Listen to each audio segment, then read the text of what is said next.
mbola eto ampanamafisana hatrany tenako am'izao fotoana zao satria mikasika an'ity lalam-panorenana ty ihany no tena tiako tsinjina mafy eto. Voalohany ity lalam-panorenana ity dia mirakitsy tanteraka ny fitondrana izay hitondrana zao fanjakan'Andriamanitra zao eto Madagasikara. Zany hoe raha tsorina zany dia hoe hiova tanteraka ny rafitra rehetra eto amin'izao firenena malagasy zao.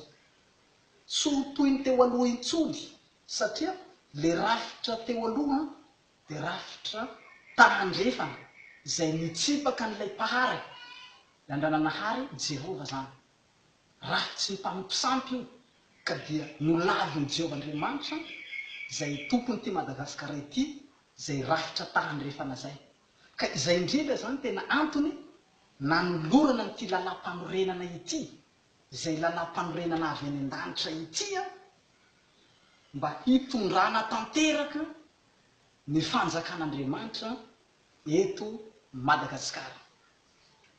Zany hoe efa napetrapetraka Jesosy Kristy ato anatin'ity lalam-panorenana ty avokoa zany ny rafi-pitondrana rehetra sy ny fombafomba mpiainam-pirenena izay hitondrasana zao firenena malagasy zao.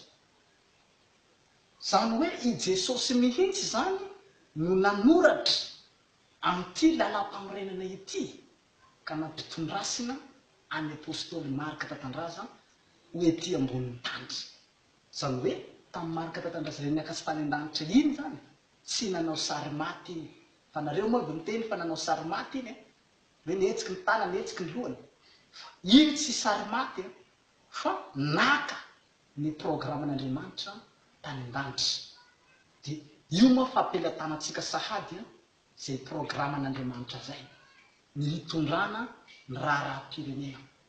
Izay no manam-porofo fa tena hiavaka tokoa ny fitondrany Marika Tatandraza any Madagasikara.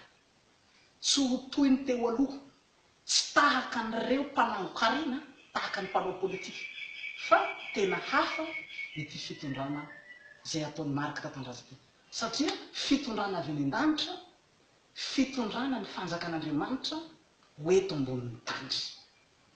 Ary tadidio fa tsy zavatra vao androany no nanomanana zao zavatra zao, fa efa ho arivo taona lasa zay i Jesosy Kristy no nametrapetraka ny programany rehetra momba n'izao raharaham-pirenena malagasy zao.